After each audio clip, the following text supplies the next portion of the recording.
Line up, you fucking nerds. Who wants a shot at the champ? They bring the heat. Francis Ngannou is the hardest puncher in the history of fighting. They bring the knowledge. If you think this fight is going 5 rounds, you are out of your mind. They bring you the picks. The dog is getting it done in this one. We deliver every single week. We're bringing the heat, ladies and gentlemen. The Moneyline. Don't miss it on the MMA Experts channel each week. The Moneyline. We are live talking some UFC Des Moines. Here with my guy, as always, Mike Finch. What's up, bro? Des Moines with the boys. What Hey. up, dog? I'm good, Chilling. man. Not bad for a fight night, and I had fun watching some solid fist fights on Saturday. They were good. They were good. It was a nice fight night card. You know, it reminded me of the old days. That's the vibe I got. It was like nostalgic to have a high quality fight night. Like I think that sometimes we forget about the beauty of good fight night cards because of, you know, the Apex events. That was a nice feel, and I really enjoyed it, man. Traveling to the Midwest was nice. Little Anthony Smith send-off fight, little Ian Gary competition in the main pulling through. There's a lot we'll reflect on from last week. This week, we got a decent fight night card as well. In Iowa, I like the card. And then, you know, a little bit of, this is more just like, I would say, I don't know what's the word, crazy news. Francis Ngannou ended up tragically, crashing into a girl, and she passed away on his motorbike in Cameroon. So that's pretty wild. That's rough. So, On a motorcycle? Like a motorbike, like, you know, Like she was riding the motorcycle. I am under the assumption that she was maybe crossing the street, And he was riding a motorcycle and he killed her? I guess. Yeah. I don't know. Pretty crazy. Wow. Pretty crazy. Yeah. That's too bad. That's sad. Man. He's out there fucking whipping it in Cameroon. Yeah. You know? Rough. Yeah. Rough. We can't make light of the situation, but is he doing fucking wheelies? Like, was he drunk? Like, They say that in Cameroon, at least I read something, that the infrastructure, the roads are very subpar. So I don't know. That checks out. Yeah. That checks out. So I don't know. I don't know anything Wow. else. Way to kick it off on a dark note, AJ. I know. Sorry. Listen, we'll bring some bright. We'll bring some light. Listen, we'll bring it to a more positive He's note. had some tragic shit, bro. He lost a kid, right? Yeah. Right. Son now, you know, tragic manslaughter. Bro, can't get the John Jones fight. Like, my man is just Rough. got some hardship, bro. Hardship. You know, did you feel like Ian Gary really showed out and showed up, or what? What'd you think? Listen, Finch, I gotta tell you, you didn't like Ian Gary to pull through. What do you gotta say about him after the fight? Don't give me the critiques yet. I want to hear all the criticism because I saw it too. But give me the positives. What'd you think was impressive with Ian Gary? I think Damian Maia's had a real impact on him. So I do think that his grappling was impressive. Most of the shots were defended, but enough got through where it mattered. Like, it mattered by the time the 5th round came, and, you know, Carlos Prates was trying to get him out of there. Part of him not being able to get him out of there was the fatigue, was all the grappling in the previous 4.5 rounds, you know? So, that was good. And I thought the boxing, man, honestly, I think Carlos Prates' boxing got exposed. I thought clearly the angles and boxing of Ian Machado, Gary, came to fruition, man. I mean, did he not outbox him all night? His side-to-side movement was nice. He made Prates look like he was flat, and that won him 3 out of 5. It was impressive to me that Ian Gary was able to hit Prates. I was saying this throughout the week, as I felt as though there was a lot of comparisons for Michael Venom Page and Ian Gary's fight to this one. And my argument against that was the availability to be hit. Prates is more available to be hit. And holy shit, Gary buckled him too. Like, I was impressed with Gary's multi-shot combos. Yeah. He was stringing punches together. In those first 3 rounds, Gary looked really good. But round number 4, things evened out a bit, and Prates had his moments. Gary got busted up, was getting backed up, was caught against the cage with some punches. And then round 5, I mean, Carlos Prates was all over Gary in round 5. Early part of round 5, Gary's looking good. But then, when I felt as though the worry kicked in is when he shot that panic takedown, when his corner said, wait, don't wrestle, strike, wrestle at the end. When he shot that panic takedown, I said, ooh, Gary's feeling the effects of being on the bicycle a lot of the fight. Yep. Prates hunting him down. Prates having moments. Prates with big ground and pound. Gary seemed like he was out of it. I actually believe Carlos Prates, if he would have just stood up and said, let's go, I don't know, Gary, it seemed at some point like he couldn't get up. Like he was gone. He was just kind of ducking and dipping. But he did good being gone. Even though he was gone, he was still rolling, trying to stand up. I think that, you got to give. So I seen the general internet criticism, AJ, that I've seen is Carlos Prates let him off the hook. What a dumbass, no fight IQ. Like that's the general take I've seen. I would more so say credit to Ian Gary for continuing to move. And Carlos Prates' mistake to me was that he was constantly transitioning, never really just grab the hip and just bomb 10 unanswered hooks. He never really got to a position. There's different styles of ground and pound, AJ. There's the Anderson Silva style where everything is thrown perfectly straight. When Anderson Silva's over you, all the shots are technical, just like he was on the feet. They're all straight as an arrow. They're all super precise, and he scores TKOs really well. It looks like Carlos was airing towards that side, and in that case, he just needs to settle into a position and stop transitioning.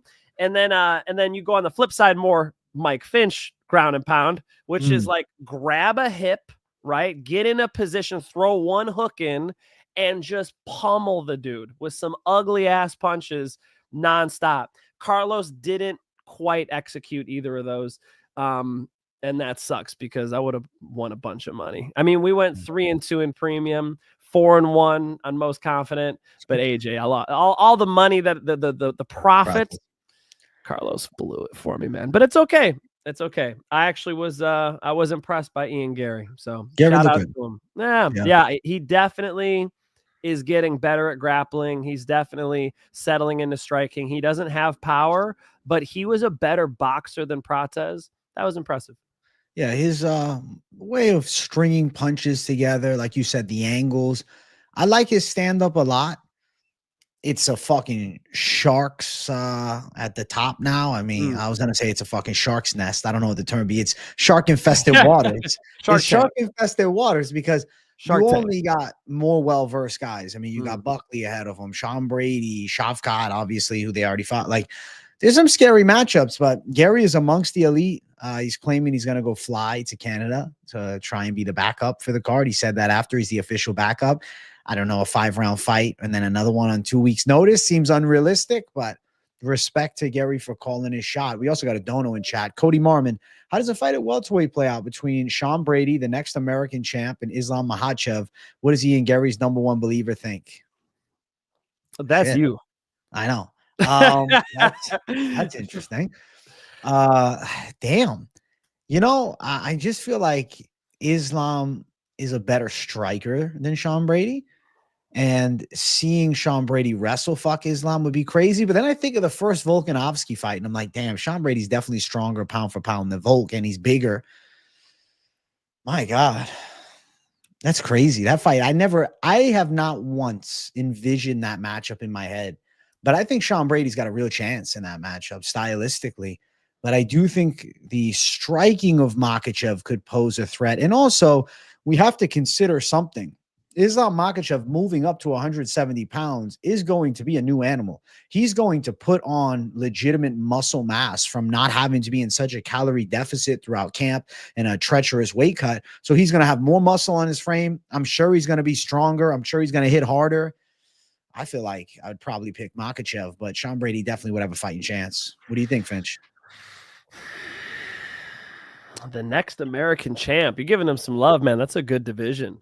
That's a good. He got his ass beat by Bilal. He got his fucking ass beat. Bilal's a bad matchup for him, man. Yeah. Bilal does everything he does a little better, right?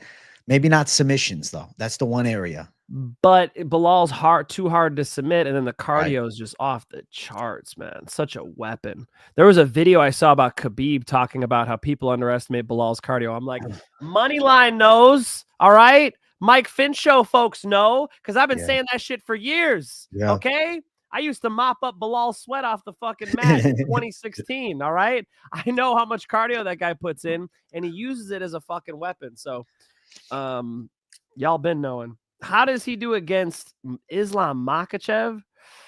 That's a tough fight for Islam at welterweight, brother. That is a tough fight. I would give Islam on the feet, and the wrestling's good enough where he might eke it out. But I like that challenge. That's a fun one. That's a tougher fight than any fight you're gonna find from at lightweight. That's a sick fight. There's a lot of sick fights at 170 for Islam. Thank you, Cody Marmon, for that dono. Dylan Summers, thank you for gifting a membership. I appreciate the fuck out of you, big dog. Hell yeah, dude.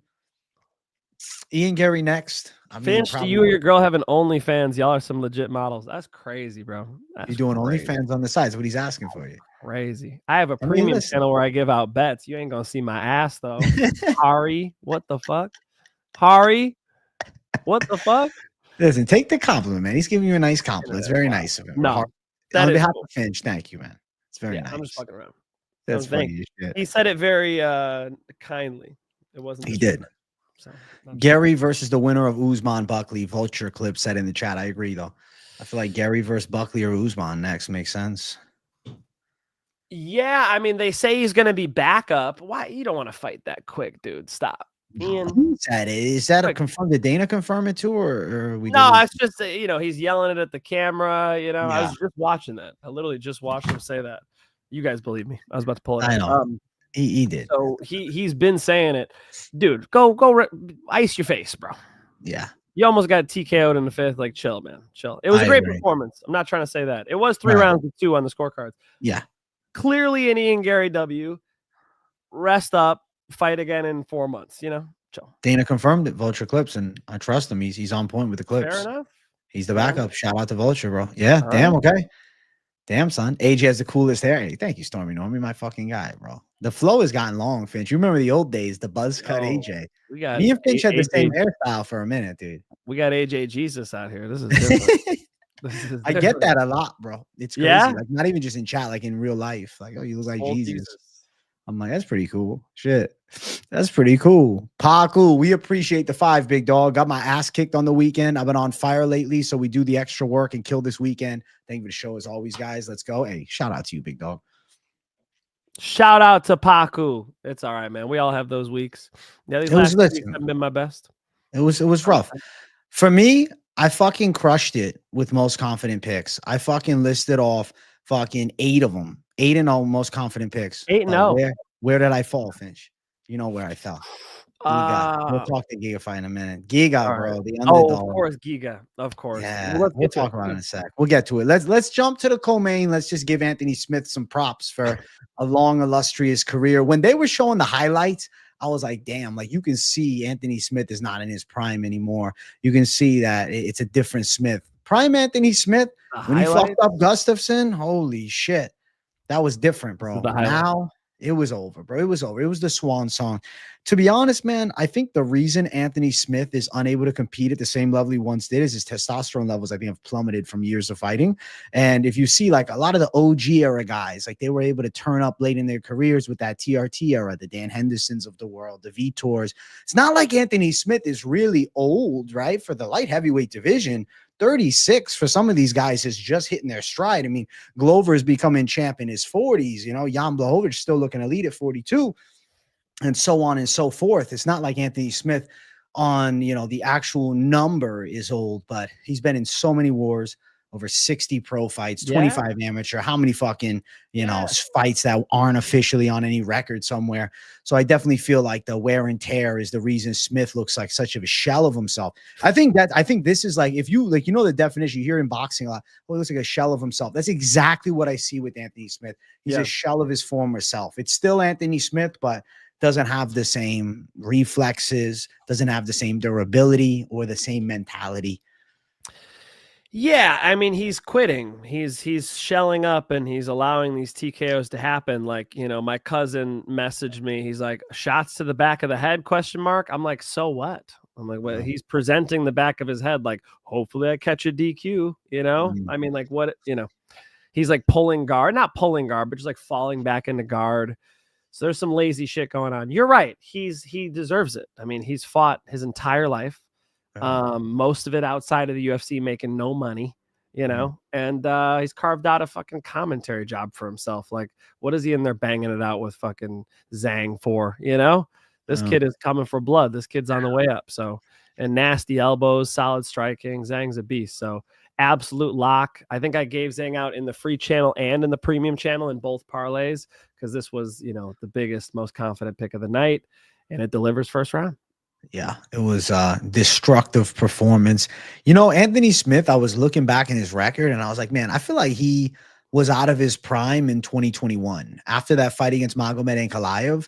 But he was still able to, you know, eke out the, you know, competitive win against Ryan Spann and pull off a big upset sub against Petrino. But when you really look, like he had fallen off. That Johnny Walker fight, he could have easily walked away then, but he still did like 9 more fights well past his prime. So respect him for fucking stepping in the cage. But I think it was time to say sayonara. I think he does a good job on the desk. I like Anthony Smith as a desk analyst. When he was there after the fight, chopping it up, it almost felt like that was more of his home now. Like seeing him in the cage is almost weird now. It's like, bro, it's like if we got Dean Thomas to fucking get back. I know obviously he's a big age gap, but you get what I'm saying. Like certain guys, they evolve into desk positions as opposed to being the fighter. And Anthony Smith on the desk, I like what I see. I better go no comment on that. I'm pretty hard to win over for the desk. So, you know, I like DC. A lot of you guys hate on Joe Rogan, but, you know, just got old school love for Joe Rogan. And, you know, AJ was talking in the beginning, like, you know, it's like old school fight night. Like, dude, I'm from the days when it was one event a month, 12 UFC events in a year, you know? So every single time it was just stacked. The whole thing was stacked. I remember UFC pay-per-view called Stacked. Had Sean Shirk on it. So yeah, where was I going with that? What were we just talking about? Desk. Commentator's desk. Yeah, I mean, it's a beautiful route for him. Like, I'm glad he's got that. I mean, no hate on that part. But man, the UFC commentary I think could be better. I think the UFC broadcasting could be better. Daniel Cormier is great. Definitely like listening to him on stuff. He's just fun to listen to. You know, he's having fun.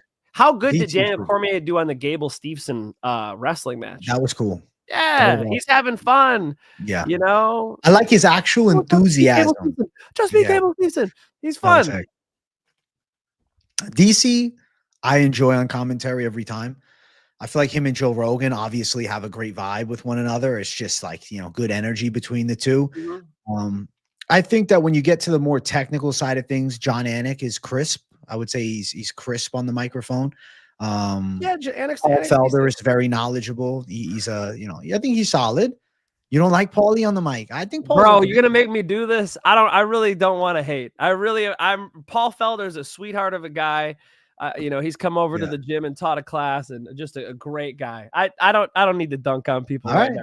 But like, nah, bro. Like every card, I'm literally yelling at my TV. I'm like, what the fuck are you talking about? You know?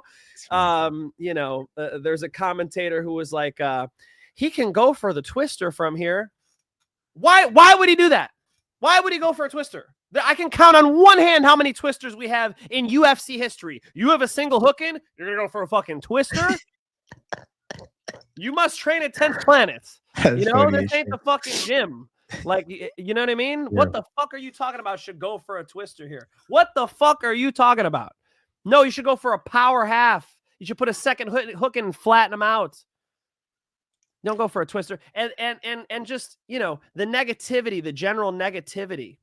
You know, it's just like when you're doing commentary, don't shit on the fighters.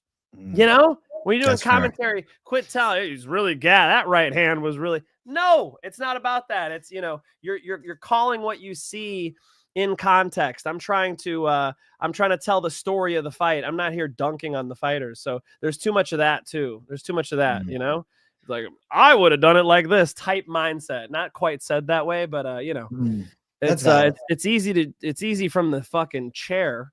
You know, but you're trying to tell the story of the fight. And I think Joe Rogan does a good job, especially, and this is what I was going to say, back in the day, back in 2006, Joe Rogan was fantastic. He just stood so far out. He would explain the techniques.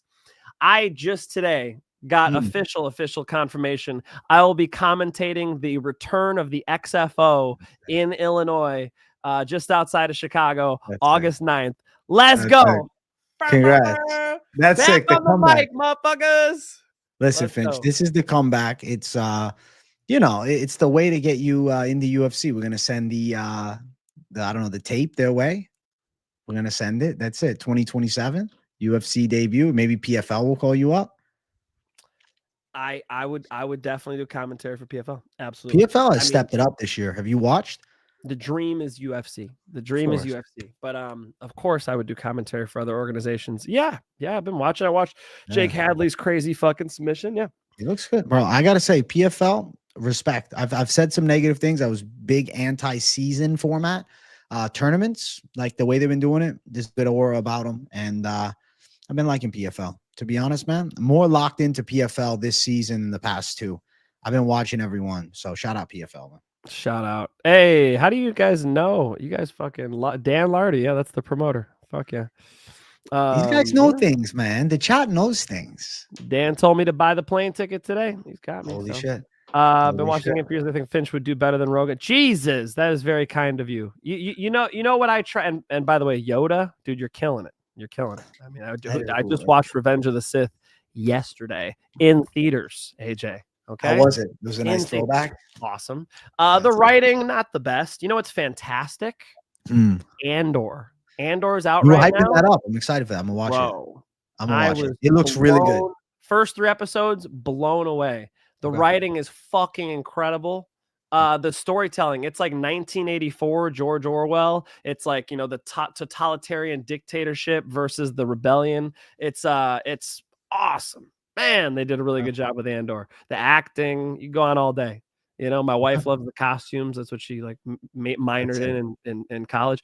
Oh, dude, they are killing it. So if you just want like action porn, like I guess not, but Andor is fantastic. And Andy Serkis in that episode, One Way Out, probably the best episode of anything I've ever watched. Watch Andor. Okay. Disney I'm gonna have to watch it, bro. I'm gonna have to watch it. You've been hyping it up, and I saw a promo for it, and I was like, man, I'm actually intrigued by this. Like, I don't know. I'm interested. I'm interested. Dylan Summers is my hero. Yeah, he's a G. He's a G. Yo, Ming Yang Zhang. Oh, XFO. There we go. There you are, Finch.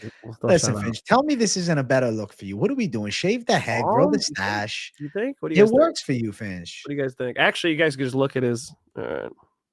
I don't know, bro. Look, I got a full head of hair, dude. Why would I fuck this up? Nah, you're right. It just looks cool. I don't know. It looks cool. It looks cool. You know what I mean? I gotta keep rocking. All right. Smith got run over by Zhang. Next. Zhang Bogdangushkov. Next. Giga Chikadze, David Onama. Are you okay with me saying that the decision was a bit flawed, Finch? How did you feel that? Wow, really? I was a little. I just get annoyed, bro.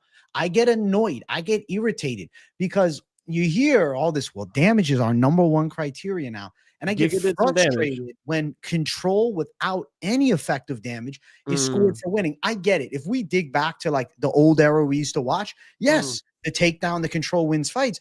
But like when you announce to the MMA fans of the fucking world that the new set of judging criteria is going to prioritize damage over the other criterias, I just find it annoying when I see somebody landing good strikes on the feet, clean shots, and then they're taken down and controlled a bit, especially from a non-dominant position. Like, yeah, you're in full guard. It's more dominant than being striking, but it's not like he's in full mount or side control or even half guard.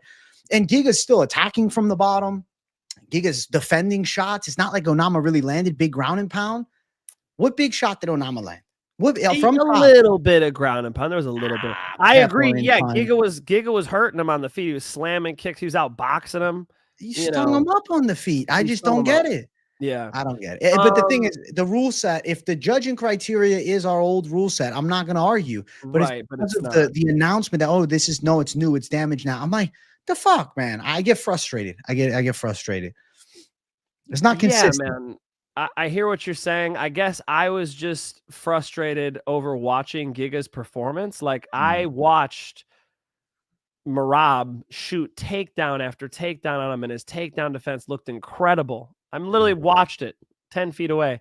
And then I watch him here and he didn't even react. It was like, and I heard some people, Onama should have just shot takedowns all night. Why would that have worked? Like, he did it perfect, bro. He got Giga comfortable with kickboxing, got him a little fatigued. Boom, he would mix it in the MMA. Giga didn't even react. So, I don't think it's that Giga can't wrestle. It's he didn't wrestle. And then why? Why did he miss weight? Why didn't he try to, fight those takedowns harder? His stand-ups too, like his decision-making on his back. I was disappointed with the grappling with Giga, I got to say, especially because like I know he can defend takedowns better than that. He just did not react. Part of it was the timing of Onama. You got to give Onama credit. Onama would be in there and he'd feel like, okay, I'm starting to get a little fucked up on the feet. Let me get this takedown. Onama fought a smart fight, man. On first watch, I thought he won, but I hear you. Giga did more damage on the feet. But man, when you give up takedowns like that and you're going to lay on your back like that, like you said, he was fighting off of his back. I can't think of a time where I was like, ooh, Giga is going to swivel his hips here. Here comes an armbar. I don't remember that moment. I remember Giga laying on his back and, kind of accepting. I mean, even when they read the decision, Giga wasn't surprised, he clapped for Onama. So, why did he miss weight? That's the real question. What's going on? Was there a hurt rib? What are we not hearing here? Yeah, I don't know. We don't know. We don't know. But congrats. It's what I said on my show. That's why I do a Friday show too. And I told you guys, hey, when somebody misses weight, I don't like it. Okay. I didn't like how he was shaking on the scale either, but it is what it is, man. It is what it is. People miss weight, y'all. Red flag. Red flag. It is. Red flag. It was a red flag. Giga Chikadze, unfortunately, takes a loss here against Onama. Shout out Onama, though. He deserves respect. Good win. Good control. Ooh, my bad. As well. Another shout out. Savage. Best live show on YouTube. Thanks, fellas. You're a G. You're a G. You're a G, Ek. Thank you, Stacks. You're a fucking savage. You know that? You're a savage, my friend. We are. You know why we're the best live show, bro? Because we sit here, we talk to the chat, we hang out, we fucking recap. Really, the recap of the card is a Q&A, bro. We're having a good time. We're bantering. It's everything you want. Pretty much. And then AJ timestamps it up so everybody else could skip all this shit, Listen, I hope that a lot of people watch the bullshit banter, but if not, no problem. Apparently. Some do. Let's go. Let's keep running down. I want to go over at least a couple more from this main card. Fight before, Magomedov beat Pereira. I did pick Abus Magomedov, and I was kicking myself. I'm like, bro, I should just locked in. What the fuck? Huh? I pick flipped. You've joined the dark side. I joined the dark side, dog. We got it, homie. Yeah. Listen, I was swaying you. I feel like I was swaying you when we were talking about it. Yes, of course. Like, fuck. Yeah. I had to sleep on it and shit. I'm fucking. You sitting there, shit. Magomedov, bro. But Pereira actually looked worse than I would have thought. I thought he was gonna at least come out hard in round one, but he just kind of stood there. It was a really flat performance from him. Strange. Yeah, he's on the balls of his feet, so he's like bouncing, but he's just not. Yeah, he's not very engaging. Yeah, so weird. As to where Magomedov a little bit better at wrestling, a little bit better at boxing, just made it fucking happen, man. No, very impressive by Abus. So. The pick flip, as usual, the pick flips are good. Bro, when I pick flip on Friday, that shit hits at 90%. I don't know. My pick flips are terrible. I hate pick flipping. Really? Dude, I don't know. Whenever I pick flip, generally it's good. That's good. Listen, I'm glad you joined the dark side, or I guess the side of the light. Magomedov looked clean. I liked what I saw. And, he's an interesting guy in the top 15, but I will say I worry about that gas tank. Some of these more conditioned fighters will handle him. And like after this fight, it's not like I'll be like, oh, Abus Magomedov, does he beat Anthony Hernandez? I don't see it. I actually think Brendan Allen could beat Magomedov too. I think he struggled with the likes of even a Vittori. I don't think he's a 5-round fighter at all because he was gassed in round number 3. 100%. Yeah, especially because he's not getting any younger now. A freak of a human being, but just does not put it together. Like is not able to slow cook somebody. He doesn't apply a lot of pressure. He was getting by before on some extreme athletics. Yeah. And even those are fading. So yeah. Take note. Take note, guys. Take note. But I will say, there's still a cool fight. Michelle Pereira, Shara Bullet. What the fuck are we doing? Oh, of course. Let's book that shit right away. Who the fuck doesn't want to see that fight? That's still Somebody a sick just matchup. confused them too. They're like, "You mean the guy with the one eye?" I'm like, "No, that's Shara Bullet." I was just talking to somebody about that today. That's funny. Shara Bullet, Peja, AJ with the matchmaker hat. I like it. Let's go. Let's quickly run through a couple more of these main card fights. In this one here, Brown and Dalby went after it in a back and forth war, son. Dalby's nose got destroyed, and over here, bro. that was crazy. They straightened that shit, landed though. the knockdown. You saw in between rounds, they just right back. straightened that nose, smack, smack. Get out there, son. And he went out there, and what did he do? He banged it out with a guy who's faster and hits harder. And when you do that, you might face plant again. So Nicholas Dalby face first into the canvas just because he was banging, slanging and banging like a madman. It wasn't that he wasn't, pushing Brown and making it a fight. He was just getting too sloppy. Yeah, he wanted a brawl. He was hurting. Instead of saying, fuck, let me go for a takedown, let me retreat, it was, no, I want to sit here and swing for the fences, bro. And damn, I enjoyed it. Yeah, you did go down Justin style. Same way, face down. Same shit. Face down, ass up. Whoa, AJ, you didn't have to do it, bro. It's true. Dalby like that. Don't Listen, disrespect my boy Dalby. Dalby, I got a fight for you next time you go to Florida, all right? Listen, I'm calling Randy Brown up. Yo, Randy Brown, handle my fucking business here, bro. A for Anthony, J for Jesus, okay? I know. Listen, I have the power of the Messiah on my side, son. I'm going to stop him in his tracks like David and Goliath, my man. I got the rock of fucking hell. You dropped a Nelly quote on him, dude. Holy shit. That's crazy. That's crazy, man. That's funny as shit, man. Sick performance from both, but Brown getting it done. Very fun to watch. I enjoyed it thoroughly. And I'm excited for more with Randy Brown. There's a lot of good matchups, man. That welterweight division, the top 15 is jam-packed. I feel like welterweight's getting more stacked. I don't think Brown's getting a top 15 fight next. I feel like it's just too crowded up there. But definitely good matchups for him. Man, he keeps people at the end of those long-ass arms. Pop. He's just got snap on the end of that right hand. Yeah, he should be in some fun ones for sure. For sure. And then real quick, main card opener, Ali Askarov, Dust Muniz with ease. Put him down, put him out. Call it a wrap, man.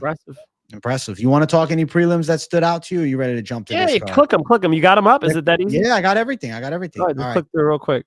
Back and forth. Close, back and forth. Flick had some submission attempts. So did Schnell. Yeah, it was a good-ass fight. Fight before that, Elder Young. Elder was just a little more experienced, a little craftier, a little cleaner. Yep. Well said. Easy. Gutierrez and Castaneda. Yeah, I got this. I picked flip to the dark side. I fucking picked Castaneda after the Come on, motherfucker. I've been on Gutierrez. I've been on Gutierrez the 5 times they made this fucking matchup. And finally it happens. And finally I get my fucking money. Thank you, Gutierrez. That was sick. Good performance for Chris. Blackshear looked great. Dominated this fight. Yeah. Striking too. That was in my parlay as well. That was a good play. Boom, Wellmaker, son, putting Simon out, bro. Wellmaker looked terrifying. That knockout was crazy, man. He sent Simon probably out of the UFC now with 3 down. Shit. Oh, man. Wow, that was a big shot. That was a big shot. All right. Noted. That's kid's got power, bro. Wellmaker can box, man. I was like, Simon doesn't take any stupid chances. He got froggy and cracked, bro. So, all right, Wellmaker, I see you. I see you, Wellmaker. And then Amarim, as expected. I called the second round sub on the weigh-in show. I said we're going round 2. Was submission. That the parlay? I think that was the parlay. It was Amarim as well. So Amarim's a lock city, bro. MMA Hawkeye, thank you for becoming a member, big dog. Appreciate you, homie. Huge lock. Amarim submission as well. Yeah, sub city. Kawamba knocking Romero out with the fucking jump knee. That was sick. Yeah, I kept some range on him, bro. Yeah, I thought the stoppage was a little early, but Romero, I don't think he was gonna win the fight. He was getting tuned up. I did not hate it, man. That was a big Romero was fucked up. And it was like first fight of the night type thing, Get it done quick. Force bet. I do not know Shara Bullet. I know it seems like I know everybody. Sometimes I get criticized for name dropping. Can you imagine criticizing me for name dropping? Really, I'm just like I remember a Christopher Hitchens quote. I'm gonna butcher it bad, but it's like maybe I'll just avoid all the interesting people that I've met and all the interesting things that I've done next time I talk to you. It's something like that. It's like why would I not mention, So No, I don't. I've never seen Shower Bullet, and he's never seen me with his one eye either. Well, hopefully that changes, bro. Hopefully it does. Yeah. And starting off the night, Edwards destroyed Chelsea Chandler with these. Easy, and we both had it. So Yep, let's go. Listen, nice. good fight night. We Yes. got one coming this weekend too. We got to get into the picks, man. It's time. Woo! All right. First fight on the card. If you guys haven't hit that like button, if you're new, subscribe. Juliana Miller versus Ivana Petrović. I think Petrović probably wins this fight. I feel like she's the better striker, cleaner and more tactical. On the ground, Miller does have legit jiu-jitsu, but Petrović is solid on the mat too. I think she's a brown belt in jiu-jitsu. Her wrestling game is pretty solid. I feel like she can get a hard-fought win over Miller. I think she can tune her up on the feet. If they do decide to grapple, I see Miller on her back. But I'll say this. I said it during the breakdown on Sunday. I'll say it now. If Miller is to win, armbar. Like Miller has a chance to get this armbar. I just feel like I can't pick her with really, in my mind, only one clear path to win is this fucking armbar. She got good armbars. Petrović was almost in one against Jamie Lynn Horth. Miller shoots those armbars, and if you get testy in the fucking full guard or you're on top and you know, getting a little reckless, Miller's going to shoot that armbar. It's just, she's at such an athleticism disadvantage. I think Petrović should win a decision. What do you think on this one? I wanted to believe. Okay. I watched Miller on The Ultimate Fighter. Mm-hmm. I wanted to believe. She trains in San Diego with Ilima McFarlane, who is almost a friend. Very, very cool. Okay. Ilima nicknamed me Mike fucking Finch, which I eventually got sent to me on a t-shirt, which is pretty awesome. That's kind of more of that might be a friend. I'd call it a friend. That's dope. Distant friend, at least. Yeah. Super dope. Super cool. Yeah. But watching her recent performances, thinking about this matchup, I think you have to go Petrović. Petrovic's never been submitted.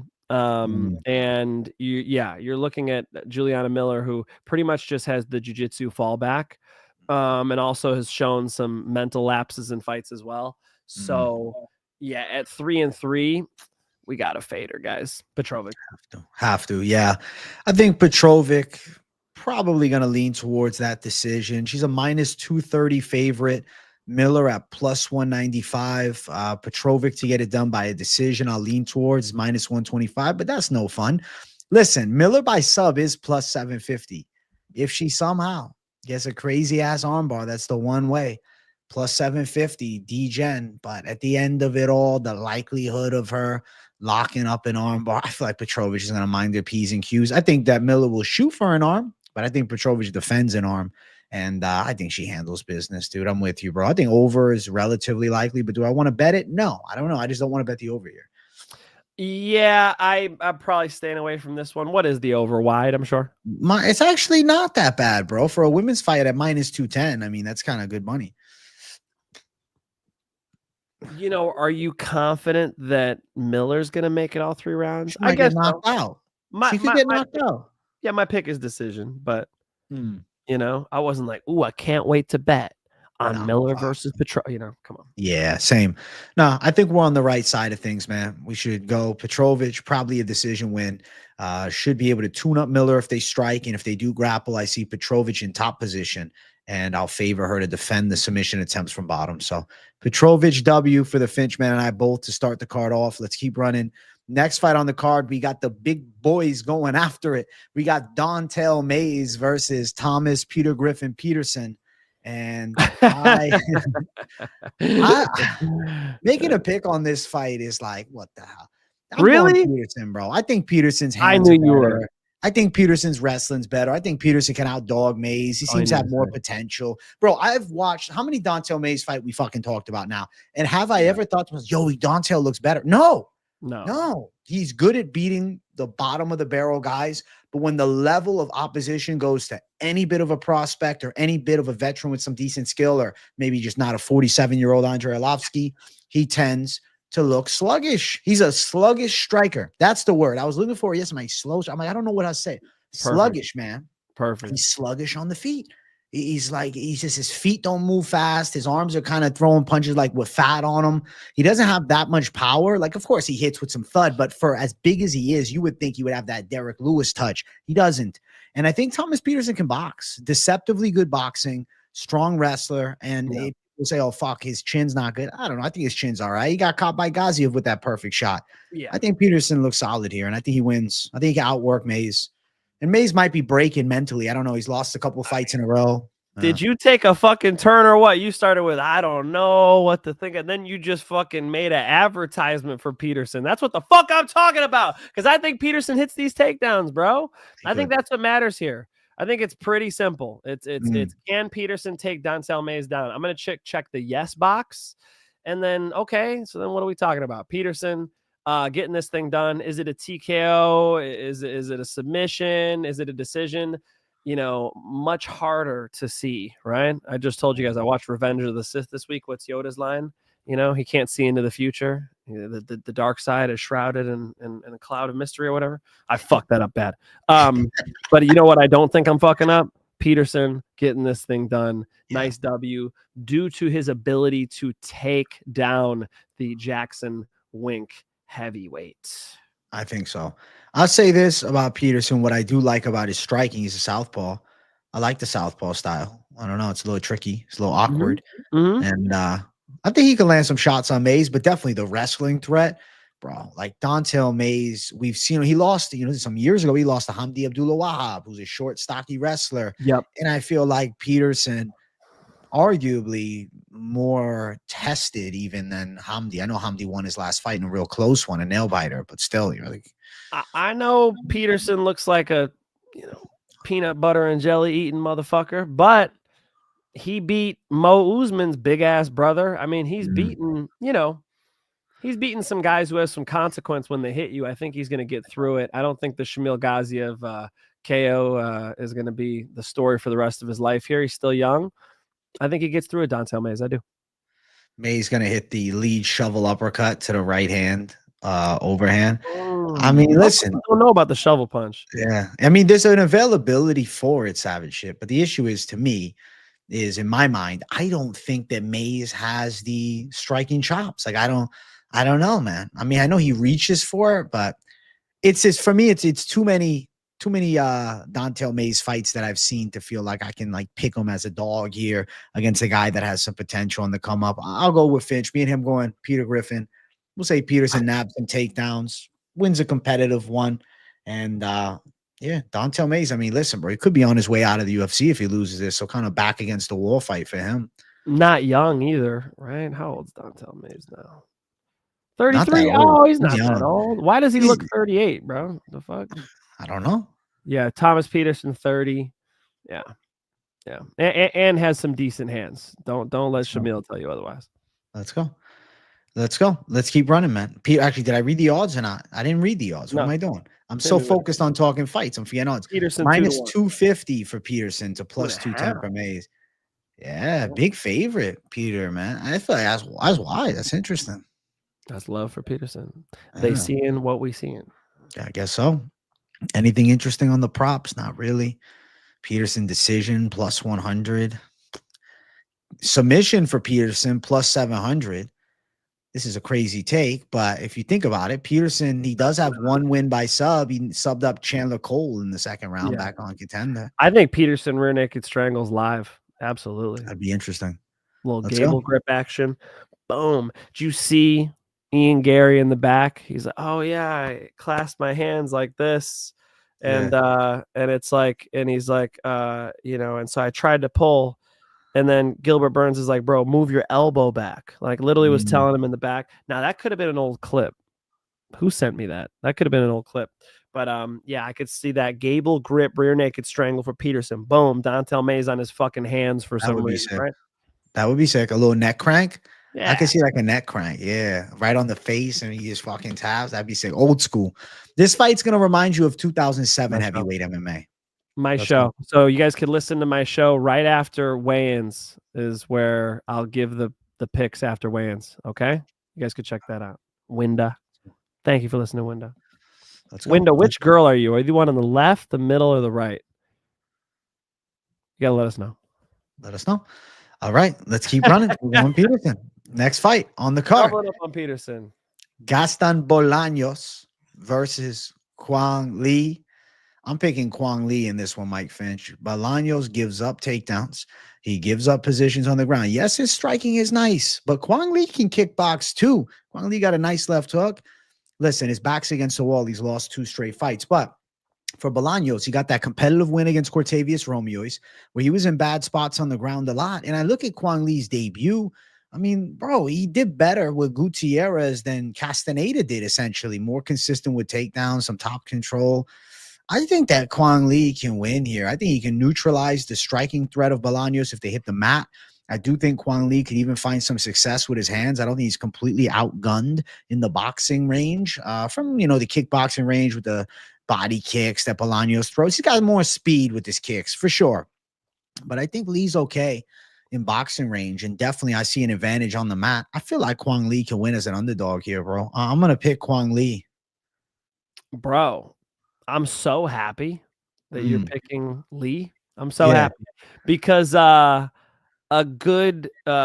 person who I work with is like, yeah, Bolaños lock. I'm like, Bolaños lock. Like, first of all, Quang Lee hits hard. Yeah, he can fight. He's got a big left hook, bangs a nice straight right hand. I think Bolaños makes a lot of mistakes, is pretty mid, nice guy in person, really nice guy, knew him from Bellator. But damn, I think Quang Lee is gonna rock him in this fight, potentially get him out of there. So give me Lee. And is it dog money? Yeah, it's dog money, bro. It's right now we're sitting at plus 120 for Quang Lee. What are we talking about? I guess the reason I'm not surprised is Bolaños has that look, though. He got the shredded look. He looks like this menacing threat.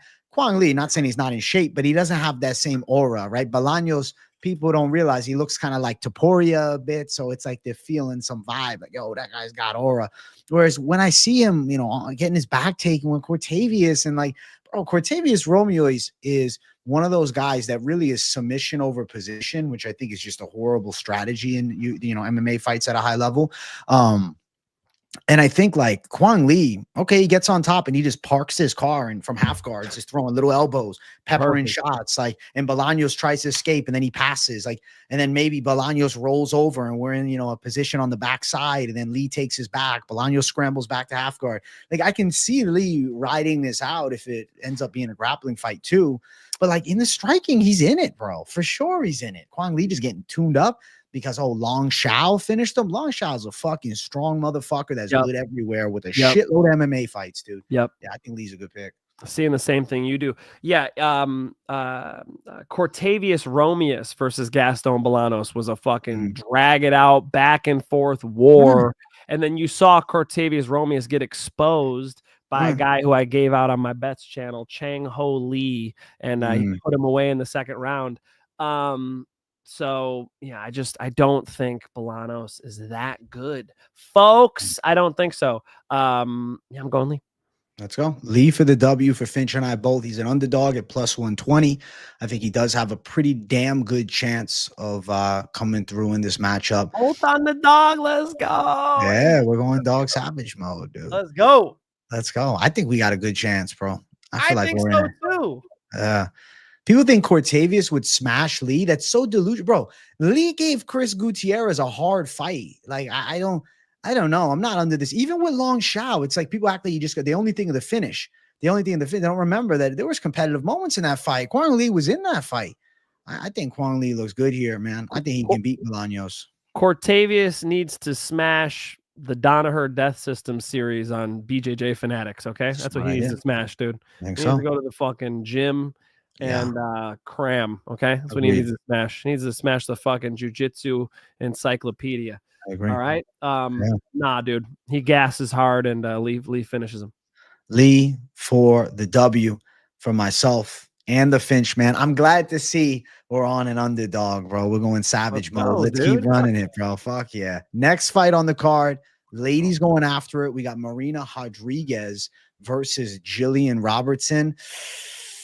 I'm going to go Jillian Robertson. I have to favor the younger girl, man. I think she's going to nab some takedowns. I feel like she's pretty athletic. She's in good shape. I see her getting in top position. I see her riding Marina Rodriguez. Rodriguez's striking is fucking nice, though. Marina Rodriguez can strike.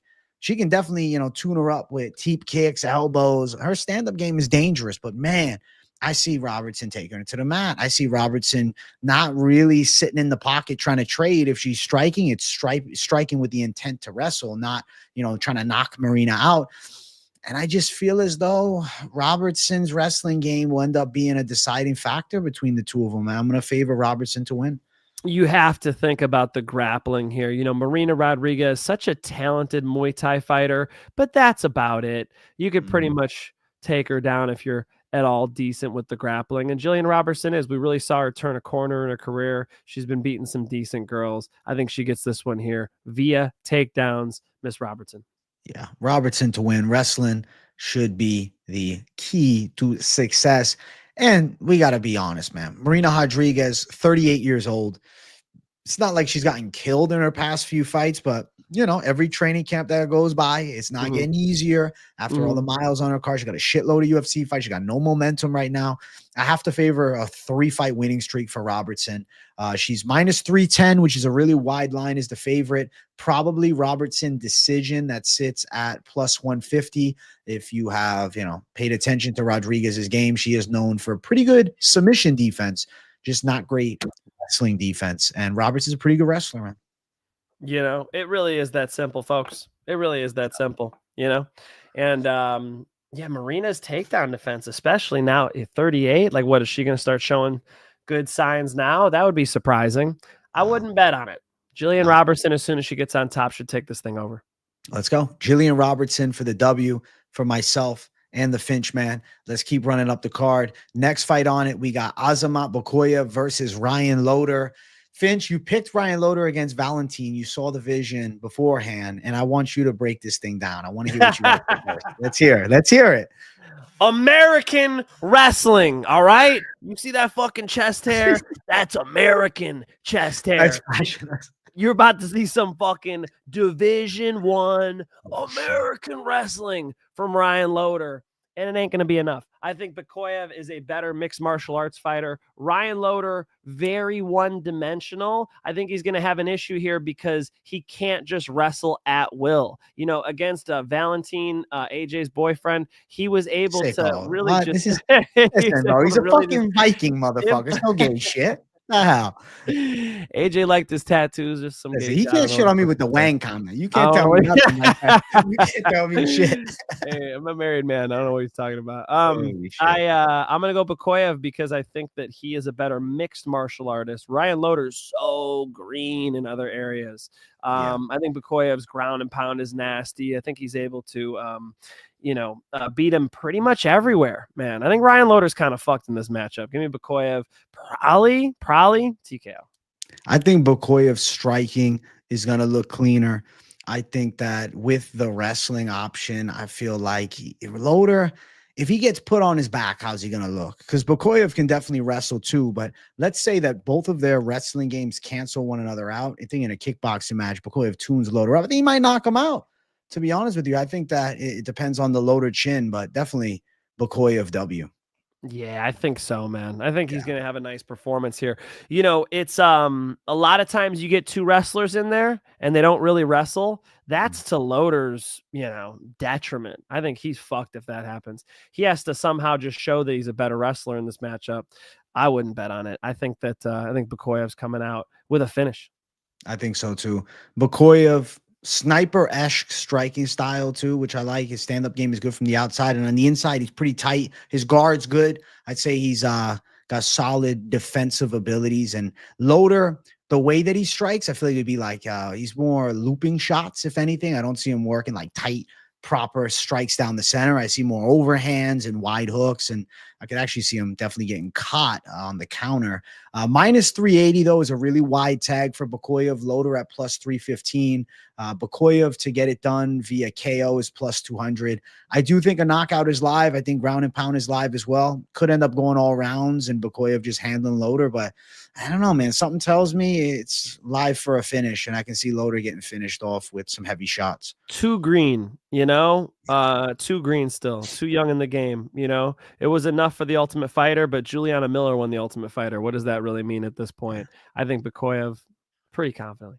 You know, I was telling Jersey Girl about the Ultimate Fighter years back, and I was saying, like, you know, back in the day, there wasn't such an availability to watch all these prospects. It's like, you know, the Ultimate Fighter was where the best prospects go. It's like where you find everybody. Now it's fighters are getting found on Contender Series, you know, looking for a fight. Sometimes there's getting signed from LFA or CFFC. Like there's a lot more avenues, and we've seen such a watered down talent pool from the Ultimate Fighter. I feel like maybe, you know, I don't know if I'm delusional on that, but do you feel that too, man? Like I feel like back in the day, if you win the Ultimate Fighter, it's like, yo, this guy could be somebody. Now it's like, are they going to even last in the UFC? How many guys are getting cut right after winning?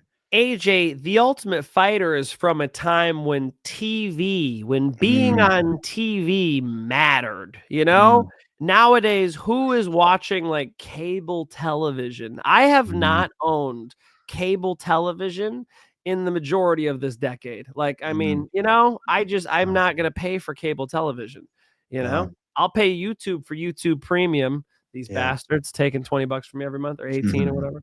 But I ain't listening to all those ads, you know, so I pay for it.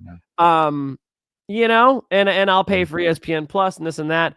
I'm, you know, it's that the days of the TV show, you know, is over. And so it was cool when reality TV was cool, and that's not cool, you know? So, and it was from a time when there was much less content. So I think the last like great season of the Ultimate Fighter was like Kimbo Slice, Roy Nelson, that season, you know, you got big names. You don't have a Roy Nelson on an Ultimate Fighter anymore. Maybe being a funny example because he looks like he's pregnant, but you know, he's actually a very high level top 10 heavyweight for a long time.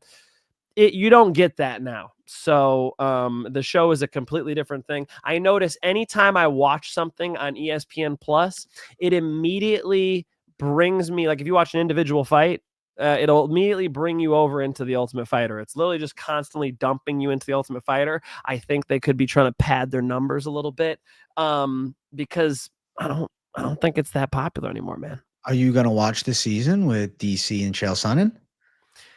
I am a bit of a Chael fan, so it is possible. It is possible. It is possible. I'm watching it for sure. I feel like I just got to watch everything, you know? That's how I feel. The only thing I won't is the road to UFC. I only watch on replay. I'm fucking the time that, well, I'm gonna fucking watch them at 5 a.m. now. I'm like, fuck.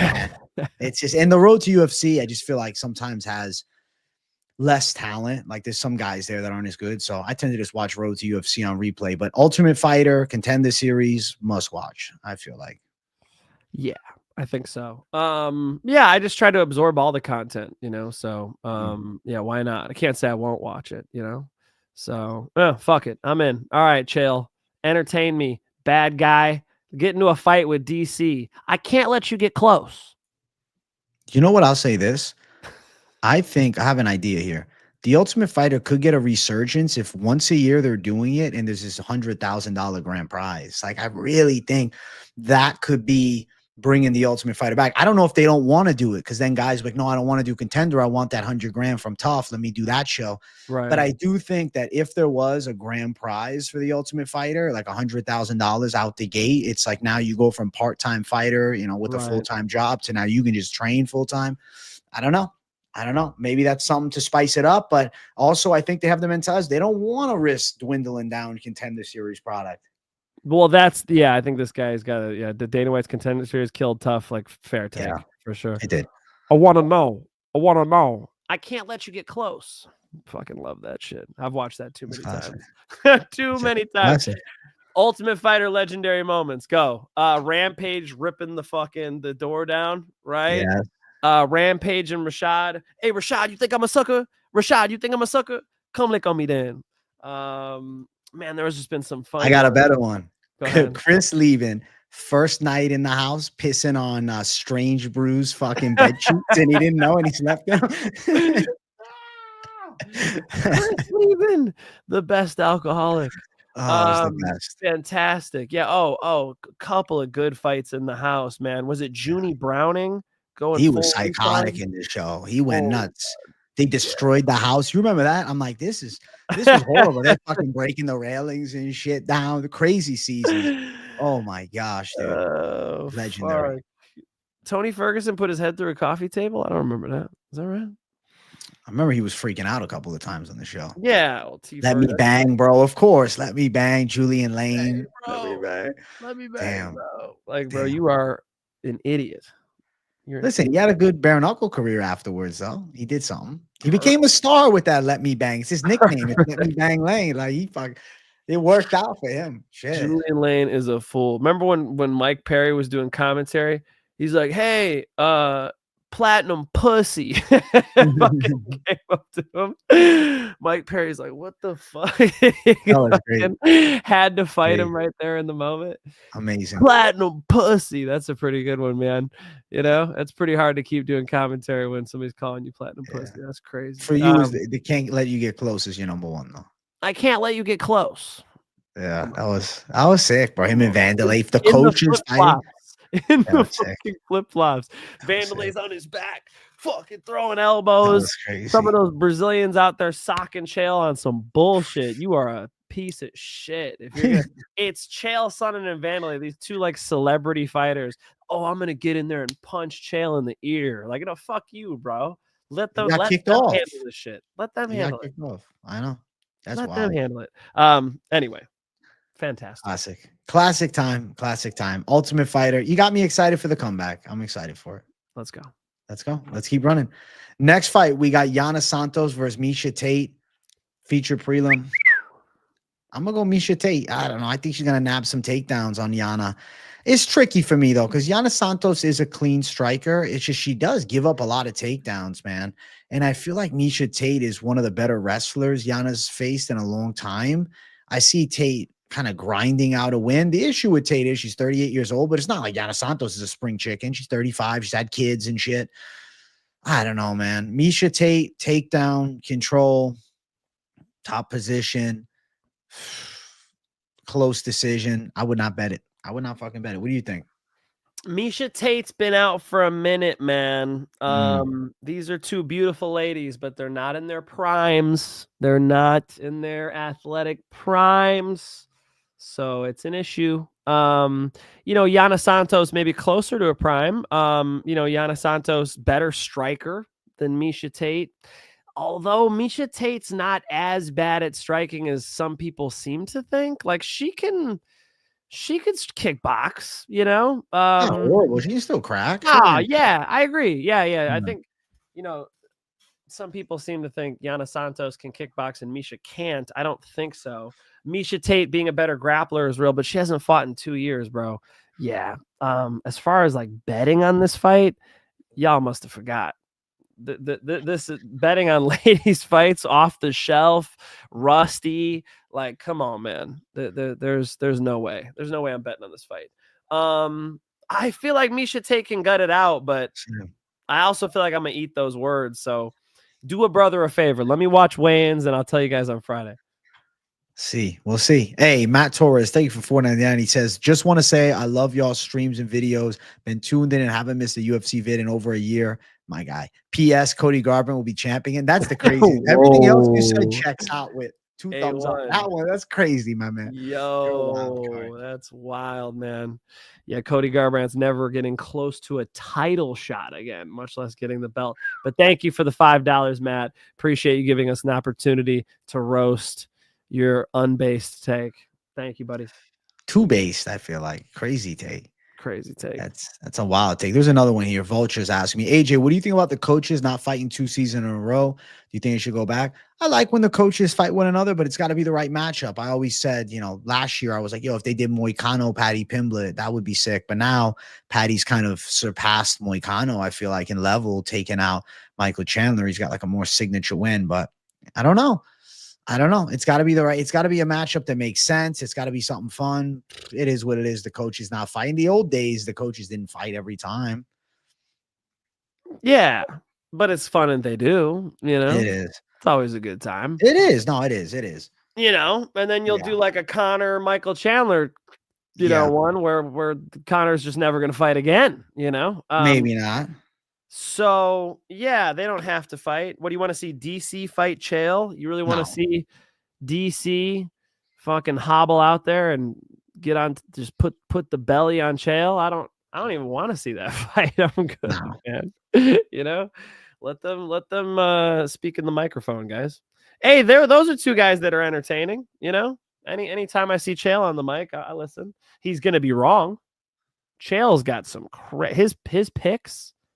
I mean, the internet knows. I don't have to tell you guys. Whoa, is he bad at picking fights? It's like he's probably not. He's not. Is he sitting there doing tape study like you and I do? Is he gonna watch? No. Is he gonna watch fucking fights? You can tell the way the takes are, bro. Yeah, you could tell how bad the takes are. Yeah, fuck yeah. He's not gonna sit there. He doesn't need to. He don't need to get picks right. He's undefeated anyways, bro. He's he's just ego powered, dude. That's just fucking ego powered. The ego is huge. But you know what, man? Still a fan. Still a fan. Always a fan. Odds for this fight, -138 for Tate, +118 for Santos. I'll say Tate guts it out. I think she gets a win, man. Yana Santos, too, was on a 3-fight losing streak. And let's be real, though. She beat Chelsea Chandler. Chelsea Chandler just got destroyed by Jocelyn Edwards. So it's like, how good is that win aged, Yeah, age is an issue here. Slight lean Santos, but I could see Tate beating her, bro. I'm gonna stay the fuck away from this. Fuck away. No, stay the fuck. This is not a betting fight. This is a sit back and watch fight. Let's go. Let's keep running. We're gonna jump to our main card opener. If you guys haven't yet, hit the like button. If you're new, subscribe.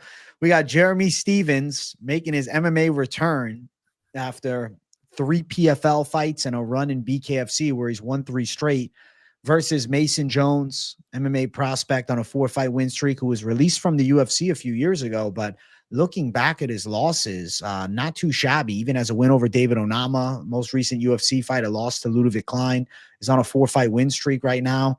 Listen, the pick has got to be Mason Jones for me. I think he beats Jeremy Stephens. I don't think that Stephens doing bare knuckle will help him if they tie up at all. Stephens in his last handful of MMA fights was having issues on the mat anyways.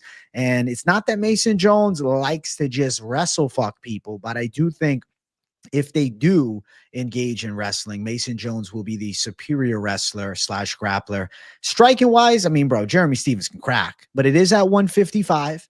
I don't think he has the same thud with the gloves on at 155 as he does fighting at 145 in MMA. And I think that Mason Jones is very willing to sit in there and brawl too. So it could be a crazy ass fight. I'm going to say Mason Jones is out for blood and gets a damn good fight win in a back and forth against a 38-year-old Savage and Jeremy Stephens. What do you think? What is he, 4-1? He's a big dog. Yeah. 4-1? Jeremy Stephens is plus 420.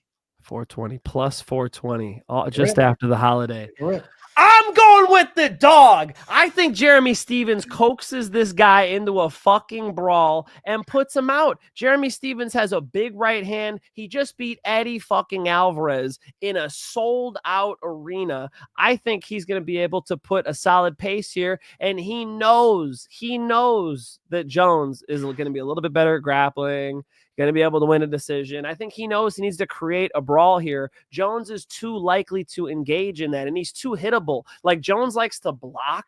He'll put an arm up and block while he's throwing. I don't believe in those blocks when you're banging it out. I believe that Jeremy Stephens is going to sneak one in there. I got Lil Heathen, Jeremy Stephens with the upset at plus 420.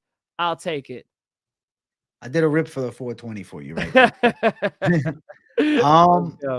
I like the savagery of your lean. If they were fighting in bare knuckle, I feel like Jeremy Stephens definitely live shot. But man, Mason Jones. If I'm Mason Jones, I'm fucking just wrestle fucking him. I'm like, I don't need to brawl with Jeremy. See what I got to prove. I'm taking his ass down. I'm beating him up. I'm working for an arm triangle. Like, I think Jeremy Stephens on the mat is going to look worse than ever before. If Mason Jones looks to impose his will, he will find success. But valid point, Jones likes to brawl. Jones likes to sit in the pocket. Jones likes a dogfight, but he's also got some power. What happens if he chins Jeremy Stephens? That'd be fucking nuts, man. I can't pick Jeremy Stephens because of his recent MMA fights, but I do love the bare knuckle fights. I love him in BKFC. He'll be going back to BKFC. This is a one-off fight for the UFC. It's kind of like BKFC and UFC seem to have a decent relationship where Stephens will come over for one and then probably be subsequently released regardless of the outcome and go do a big bare knuckle fight next, which I think that's his home now, BKFC. But it's cool to see him fight in Iowa, and badass fight right here. But a Mason Jones fight for me, man. The hardest hitting 45er right here. When I knock people out, they don't fucking move. Who the fuck is that guy? Who the fuck is that? Who the fuck is that guy? That's Lil Heathen. And yeah, valid. I mean, fair. But you know, it's not like he's not fighting the OVEV, dog, you know? So That's fair. I think I think Jones gambles banging with Jeremy Stephens. Talk about a vet, you know? And yeah, I think he was, you know, up against a pretty legit opponent and even an aged Eddie Alvarez, you know? I'll decline what I'm about to say, but you know, they have ways to not be so old when you're old, you know. It's 2025. And I feel like he overcame that too. So yeah, tremendous you know, ability to exchange with people and hurt them from Lil Heathen. And yeah, I think he's gonna give Jones a run for his money here, bro. What should Jones do? Grapple heavy, of course. Absolutely. When does he do that? Not often. He strikes quite a bit. Was Stephens on modern supplements too, though, on BKFC? He didn't seem like he was. You thought so? I don't know. I'm gonna have to look at the weigh-in. I saw Eddie Alvarez standing next to Chad Mendez. I put my fucking hand on Chad Mendez's shoulder. Bro, was made out of titanium. I'm like, what the fuck is this? Why is his back bigger than I've ever seen it in my life? It was, you know? Yeah. So no, Jeremy didn't. Lil Heathen didn't look like that to me. No, he didn't. I was looking at the UFC physique versus the BKFC physique, and I don't think Stephens really changed much. So we'll say Stephens still got some dog in him for sure. I respect you going for the side, man. It's you know, odds wise, it's a fucking savage dog take, and I wish you nothing but luck and all, but I gotta go with Mason Jones, man. I feel like he's pretty good, younger. I can't do it, man. Stephens past few PFL fights he lost. I'm like, he got the one win against the mid guy, and then he lost to Collard and fucking what's his name, the Brazilian that won the whole thing. Now I'm fucking losing the name off the top of my head. Natan Schultz. We'll see. And subbed. We'll see. Clay Collard's pretty good. Clay Collard, at that time, he was definitely on one. Nah, he got fucking chinned the other week against Alfie Davis in round one. That was crazy. Damn. Yeah, actually, he's been getting fucked up. Lost to Mads, that's right. And Brent Primus just beat another guy from our gym here, Vinicius, tall, skinny Brazilian kid. Just beat. All right. Hey, I'm rooting for Lil Heathen, man. Let's go, Jeremy. Let's go, Jeremy. Respect. Finch man going Lil Heathen. I'm gonna go Jones. Let's keep running through. Next fight on the card, we got Cameron Smotherman versus Serhiy Sidey.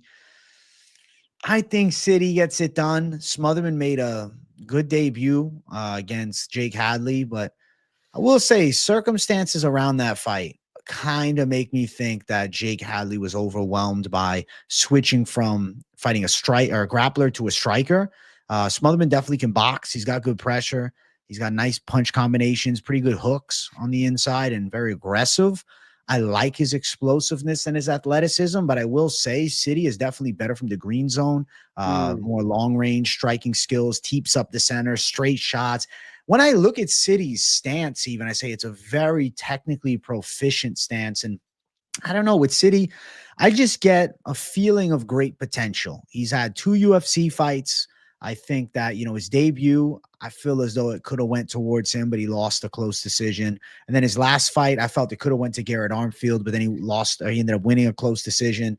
This one here is going to have, I don't know. I mean, granted, only one more UFC fight than Smotherman, but some would, I don't know about Smotherman. I still think of the Charalampos Gregorio fight. He did get chinned. He had some wins on the regional scene, but you know, it's not like he didn't have close fights. Had a tough one with Mando Gutierrez, who's actually pretty good.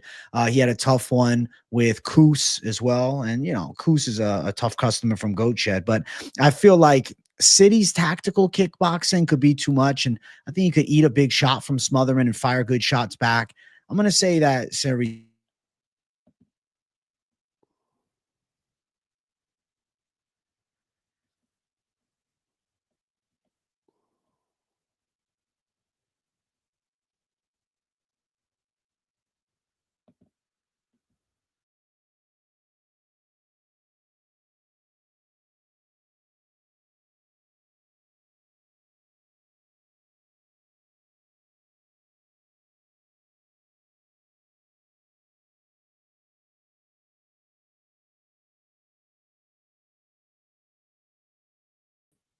Is AJ down and I'm in? Is that what's going on?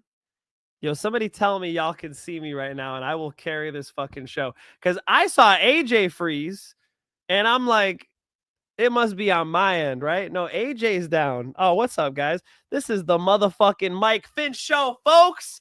Welcome. You thought it was AJ? Psych. I took over. All right. I didn't come here to take part. I came here to take over. This is my fucking show now. All right. How you like the Finch full screen? The full screen experience hits different, doesn't it? Listen, folks. I feel like we got a nice Power surge. Oh, is that right? There was a thunderstorm earlier. I don't know. Bro, you froze, and I thought it was me personally. I'm like, okay, so they're all sitting here with me. I'm like waiting in silence. Holy shit! And then I went out and came back in. Okay, let's flip. Now we're good. Let's go. We're hey, good. See, Cody liked me running shit. Thank you. Let's go. Let's Thank go. you. Let's go. Let's fucking go. Awesome. Thank you. Waiting Cody. for my router to fucking reset over here. I'm on my phone right now. I'm using the hotspot. Hotspot. Oh, this is fantastic. The audio is good. Hotspot works for me, bro. Oh, yeah, it should be good. When this thing, I see the light is still flashing. It'll be on soon. All right. Well, Holy the shit. takeover of MMA experts has commenced already. All right. That was good. The brief takeover. Sneaky strategy from Finch. He shut my power off, man. He's outside cutting wire. He had a phone call put in. That's it. I said, what the hell happened? What's your pick on this one, Finch? I'm gonna go Smotherman. The win over Jake Hadley stands out to me. I do see him having some issues at range. I see what you're saying. Yeah, but that's pretty much the only issue is Sidey outpointing him from distance.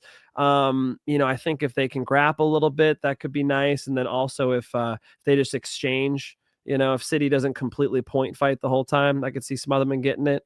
Although I didn't bet on it. Yeah. It's more of a stay away from the bet, sit down and enjoy type of fight for me. Prospect battle. We'll see what happens. I got you, Vulture. I will definitely let you know. Thank you for the address, by the way, Vulture. That was good. Yeah, man. Shout out to Vulture, man. They're trying to shut me off over here. Here's donation to upgrade your Wi-Fi router, AJ. Hey, yo, I'm the one who needs the Wi-Fi router. Okay, I'm the one who needs the new fucking Wi-Fi. All right, but yeah, go ahead, AJ. Listen, we're back. We're connected again. It's all good. Boom. It's all good. Everything's fine. It's all good. I can switch over. I don't even want to switch over because then it's gonna reload and shit. I don't feel like dealing with it. I mean, you're on point right now. No issue right now. As long as I look good, we look good. All right. Should I read the odds off? I think so. The odds for the fight have Sidey as a -135 favorite, Smotherman at +115 as a dog. Over is -165 for an over 2.5. Interesting. Not betting it, but interesting. Yeah. I have fiber optic, Mac. I'm telling you, bro, it's because the power went out. That wasn't a Wi-Fi surge. My power shut off. The light flickered over here. I was like, oh, is the bulb going out from it? I said, shit. I was like, man, I got to get a new bulb in here. And now it's the power went out, dude. Damn, that's wild. Yeah, we're good in the neighborhood over here in Huntington Beach. You got some Florida issues going on, bro? Do I need to call up who's your governor? Ron DeSantis? Need to call him up? He does a great job. What's going on with the power grid, bro? I think it was just a little thunderstorm surge, Local? you know? Okay. All right. Yeah. It was a local issue. Yeah. Let's go. This fight right here, Finchman and I on opposite sides, but neither one of us is jumping at the bit to bet on it either, though, to be fair. Probably a split decision, bro. I could see it split, man. Maybe that's the bet. Split decision. Bro, sometimes those are the money calls, man. Close decision. Let's see. I've literally never bet split decision in my life. I can't remember anywhere if I did. It's a very risky method of betting. Yeah, come on. That's crazy. Let's go. Next fight on the card, Montel Jackson versus Daniel Marcos. Woo! I like this battle. I like the battle of up-and-comers for rather OG for versus up-and-comer. But I'm going to say Montel Jackson wins, man. He's got a 6.5-inch reach advantage, good amount taller. His boxing's nice, southpaw. Reason I was using to back my pick here of Jackson is the fact that he's a southpaw. There's not going to be an availability of a calf kick for Marcos. And I would say if Jackson had the exact same skill set, exact same stance, but he was orthodox, I feel like he would be very susceptible to calf kicks. He has that very wide stance that I think leaves the leg there to be chopped at. The issue is, though, Marco's now going to have to switch over to drop that calf kick. A lead leg calf kick is significantly less effective. And, you know, who's to say just ripping some calf kicks is going to get Jackson out of there? I think Marco's liking kicks a lot. Could find himself caught with a straight punch from Jackson because even when Marcos is in his kicking range, I feel like Jackson's long-ass arms, it keeps him in punching range. I feel like Jackson can hit Marcos with some good straight shots, do some damage in this fight. And I think that there's a chance Montel Jackson could put Marcos out. As good as Marcos' striking game is, I do think Jackson has legitimate pop and could sting up Marcos and put him away. We don't know how good Marcos' chin is yet. Back and forth fight with Yana, back and forth fight with Davey Grant a while back. I think that Montel Jackson is too well versed as well. He also has a strong wrestling base, even if not so much taking people down and beating the shit out of them. He can control against the cage, win positional time there. I think Montel Jackson, maybe a knockout, but decision is definitely a live method. It's a Jackson W. I see what you're seeing, man. I can picture Marcos being very technical on the outside and trying to eke out a split decision here, but Montel Jackson has better grappling than him, and the southpaw point is very key because then the kicks don't add up the same. You can't slam that kick in there the same. That could change the fight. I just like the fact that Montel Jackson has the MMA ability, you know, like Marcos is not taking Jackson down. Jackson might be able to clinch him up, you know, drag him on the floor once or twice. That could make a difference here. Give me Jackson decision. Jackson for the win. He is a big favorite. He's not that big, actually. Minus 200. It was at a little bit of a wider line around minus 230 yesterday. But at open, it was only minus 120, so it was close. So 2-1 odds for Montel Jackson. I do think he's got the skill set to win. He fucking slapped him on Blackshear with that nice left. Holy shit, he put him out quick. But why does he fight once a year, man? You know, it would just be nice to get some more activity out of him. I know he had a bunch of fights canceled, but not recently. Like, why hasn't he been scheduled? So no, that would be nice because Marcos has been pretty active. But you know, just looking at the MMA fight, I think Jackson, you know, getting some key takedowns and having a bit more pop on his shots too, a little more dangerous. You know, Marcos more of a decision machine, a high volume guy. Jackson more consequences. Agreed. Poker 363. Thank you for 279. He's asking you to do a dono of Rosas Jr. swearing at a kid. Wait. Rahul Chiwi swearing at a kid. That's what he's asking you to do. Me? He said Finch. I literally, my screen is completely fucked Frozen? up right now, so I can't see a damn he thing. Said, Finch, do a Rosas Jr. imp of him swearing at a kid. How many dollars is this donation? $279 Canadian. All right, bro. The chiwiwis is as much as I got for you, homie. Swearing at a child? I don't even. Raul Rosas Jr. swearing at a child. Yeah, I don't. I know his chiwiwi line, but I can't quite do. Do you got a Raul Rosas Jr.? Can you try one? He's kind of like slurs the speech a little bit. Fuck you, kid. You know, like he has a little bit of a a slur, Ain't right? not 50 G's for me, man. Perfect. AJ nailed it for you. You're welcome. That was Jesus, fucked man. up, dude. That was you went fucked into like up. special needs territory. He Okay, paid that me to, was what the fuck, man? He dropped. I had to give him something for 279. Can't fucking god damn. do nothing, You went dude. into It's, special needs territory. That was blame short. blame the comment, not me, bro. I am just a messenger. That's all. Wow. I'm Wow. just a messenger. They I'm say paid to jump off say the shit. bridge. AJ I says, guess. how much did they donate? Okay. So fuck $50. All right, we're doing it. Bring a life jacket or something like that, and I'll be fine. Fuck it. Might be able to use that fucking chin to float on. You know, you just fucking, it's like a lazy Oh, river. maybe, yeah. Grab Yeah. on it, fucking stay afloat. Let's go. Yeah, that's a lot of work for $3. You're welcome. Thank you. Thank you. Thank you. Shout out to my guy for donating, Poker 9363. Hey, we'll go with Montel Jackson for the W. Finch and I both on the same side of history.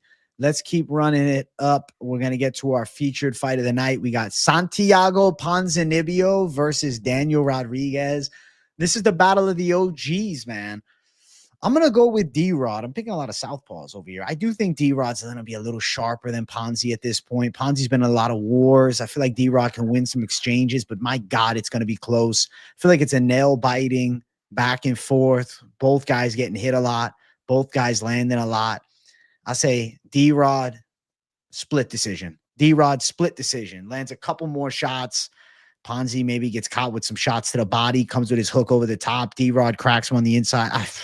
It's going to be a nail biter. It's going to be competitive. I mean, let's be honest. Ponzi, yeah, he fucked up Carlson Harris. He was also dropped 3 times in that damn fight too, man. So I'm going D-Rod. My friend trains at the same gym as D-Rod. They're over there at Classic Fight Team. He did not pick him to beat Ponzinibbio. He did not pick him because I asked him today. Yeah. I said, hey, I'm going to do my live bets show. You know, what do you think? He did not pick him to win. You know, his wrestling's bad, but it might not matter here. But dude, if Ponzinibbio was ever going to show us the takedowns, here's an opportunity. Like when you start shooting on D-Rod, he just starts getting lost, man. You know, his striking is good. His striking is competent, and there is a pathway for him to win. I'm gonna lean Ponzi, dude. I think Ponzinibbio could get this thing done. I think Ponzinibbio could potentially outstrike him straight up. But like I said, man, if you're in Ponzinibbio's corner, now's the time to at least attempt the takedowns, wear on D-Rod a little bit, and then you could start accumulating elsewhere. I am concerned, of course, about Ponzinibbio's chin. Of course I'm concerned. But I'm also concerned about D-Rod's cardio, takedown defense, lack of speed, lack of timing sometimes, miles on the vehicle. There are miles on that fucking vehicle, man. You know, every time I see him, he's stoned, you know. I just an awesome guy, by the way. Sorry, D-Rod. But I'm going Ponzinibbio. I think Ponzinibbio, 3rd round finish. Okay. Ponzinibbio the pick for the Finch. I'm going to go close one on D-Rod, but I see that side too. KZ, thank you for 50 NIL. Right, deleted that other issue on accident. Sorry, Poker. Well, I still had it here. Don't worry, man. I still had it. Don't worry about it. I got you covered, bro. Don't stress, KZ. Thank you for 50 NIO. The odds for the fight here, Finch, we got plus 105 D-Rod, Ponzi minus 125. I don't think this is much of a bet fight. It's more of a sit back, watch, and enjoy fight. D-Rod and Ponzi live to get a close one. You think you'd bet Ponzi? I'll consider it. Okay. All right. I know there's a risk. It's the chin, right? You didn't even mention it, but I mean, Ponzi's chin, right? It's a bit of a risk. Him up. It's, you know, he's not getting flatlined each and every time. It's not like D-Rod's super powerful. He's got some sting in his hands, but it's not like he's knocking out people left and right. Yeah. Yeah, I guess so.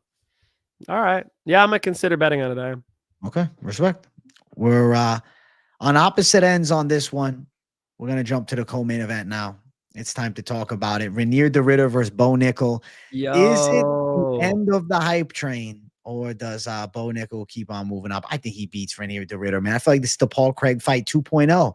De Ridder's striking, I don't like at all. He likes to use that single collar and look for takedowns, but as you know, he does that. His chin comes up pretty high. I don't see him taking Bo Nickal down. And in a striking fight, I think Bo Nickal's outboxing Reinier de Ridder. And if Bo Nickal wants to try and grapple, I could see him getting on top. But to be fair, de Ridder does have legitimate jiu-jitsu skill. So Nickal could be at risk if he gets overzealous from top position. But I think he can just turn it into a kickboxing match, outstrike de Ridder. There's going to be a lot of opportunities to land shots. It's the chance for Bo Nickal to get a violent KO as de Ridder awkwardly looks to close the gap for that single collar. It's just the issue is Bo Nickal, I think he could be very tentative and patient, which is not necessarily a bad thing. You know, goes out there and picks apart de Ridder and wins another decision similar to the Paul Craig fight. But obviously the amount of, eyes on Bo Nickal and the fanfare will, lean towards judging him very harshly when he doesn't get a violent win. But personally, I think that Bo Nickal's pretty good. He's developing still now, on his 8th pro fight. Definitely has a lot of talent, definitely a lot of potential. I'm going to say Bo Nickal wins a unanimous decision, boxing up Reinier de Ridder, stopping takedowns, dictating the pace of the fight and where the fight takes place. Reinier de Ridder is better at jiu-jitsu. Yeah. Reinier de Ridder, I picked against Kevin Holland. AJ, on the other hand, I picked against Kevin Holland. Okay. Yeah.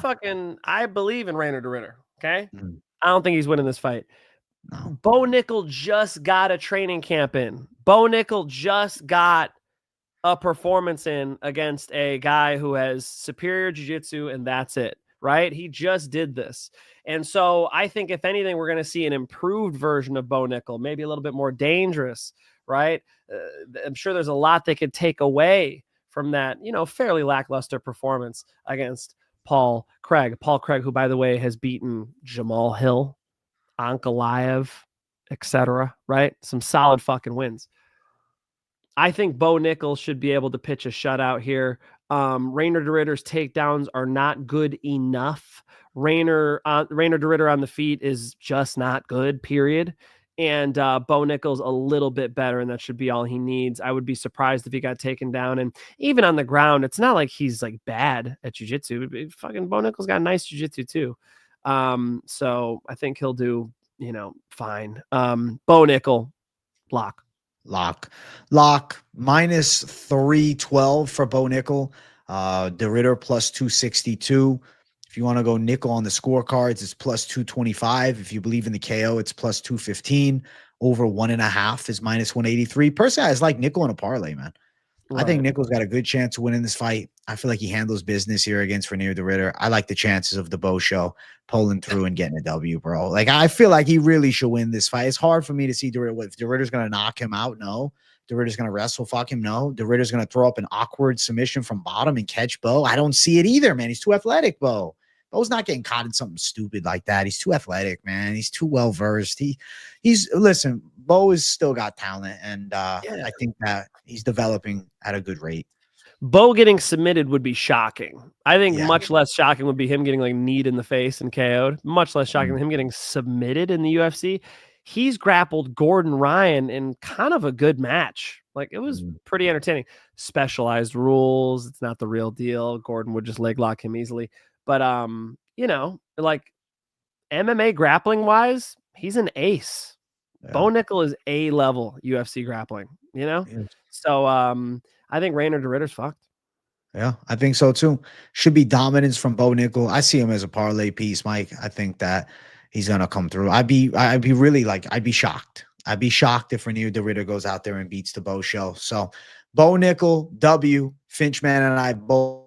I had a strong feeling that we'd be on the same side in this one. And let's jump to our main event. If you guys are watching and enjoying the show, make sure you all smash the like button. Also subscribe. Thank you guys for 47,000 subscribers. I hit that Saturday during the Fight Companion. Feeling very blessed to have 47,000 savages. So much love to all of you. Cory Sandhagen. What are you doing, bro? 50,000? We throwing a party? What are we doing? 50,000? 50,000. I don't know. I'm gonna celebrate for sure. It's gonna be crazy. 50K AJ is gonna. I want Dan Ige on the show for 50,000. That's what I was thinking. Dan Ige, 50K Ige, 50K AJ. I like that. When AJ levels up to 50K AJ, 50K AJ does actually, that works. It works. Might have to steal that nickname from myself for a bit. Until 100K AJ comes to be 50K. Yo, whoa. It's coming. Yeah. All right, Dan Ige. You guys heard it here. We're gonna hit him up. Yes, we are. It's definitely for 50K. We need Dan Ige. It has to happen. Let's go. Let's do it. All right, let's talk this fight. Cory Sandhagen, Deiveson Figueiredo. So how I see it is Cory Sandhagen, long range striking, being tactical, being precise with the shots. Figueiredo with the power for sure. And he could land big straights. He definitely hits fucking hard, even at 135. But I just think Sandhagen's going to be too mobile, too versatile. Even Sandhagen's clinch work, I can see him landing an elbow on the inside, potentially even threatening with a little bit of offensive wrestling, but I don't see him wrestle fucking Figgy. Could be like a trip, top position, Figgy on his back, Sandhagen kind of using his size advantage, Figgy getting back up to his feet. I'm seeing a hard fought back and forth, but a Sandhagen fight, and I think a tactical edge for Sandhagen leads him to a 49-46 win. Cory Sandhagen is a lot bigger, a lot taller than Deiveson Figueiredo. That's going to matter. Deiveson Figueiredo's been better at wrestling, better and better as he goes on, but now he's what, 37, 38? You know? I don't think he's going to be able to out wrestle Sandhagen like that.